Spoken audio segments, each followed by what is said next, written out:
dans Daisy Gazelle, héroïne colorature d'Anna Jouy, chez La Petite Hélène Édition.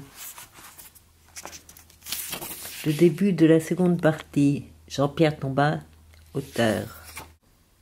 Sam est un personnage unique. Il s'est présenté à moi immédiatement comme un homme malade, d'une de ces maladies qui n'existent pas, mais qu'on pourrait inventer sans problème. Un cerveau en train de cuire tellement qu'il en perdait petit à petit toute capacité. Un cerveau au courbillon. Quand je le représente, il est beau.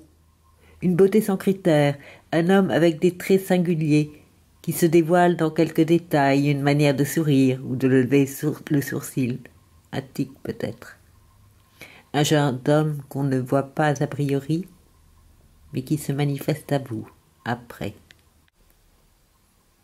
C'est un personnage de la pluie, des vents froids, des sols humides. Un personnage de l'automne ou des mauvais lois d'hiver. Il habite la ville en ces jours gris, coulants. C'est dans ces moments-là qu'il se montre, ou qu'on le distingue, vêtu d'un imperméable, marchant, large, les mains dans les poches. Sam m'a imposé sa saison tout de suite.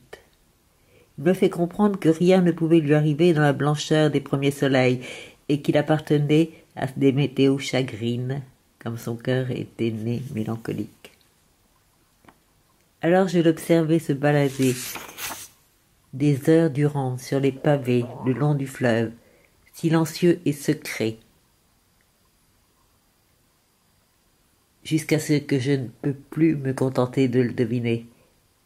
Sam apportait avec lui une envie de le connaître, de percer son mystère. Ne pas être de ses intimes me gâchait le plaisir de l'observer. Je me sentais à l'écart d'une vie magnifique. Et ceux qu'il connaissait plus et mieux que moi étaient des bienheureux. Il ne me demandait rien, ni ne le considérait comme intéressant, ni de le questionner.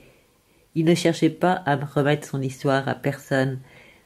Mais moi, à force, je voulais ardemment percer son énigme. Dussé-je m'apercevoir qu'il n'y en avait pas, et que sous ce masque silencieux, il n'y avait rien.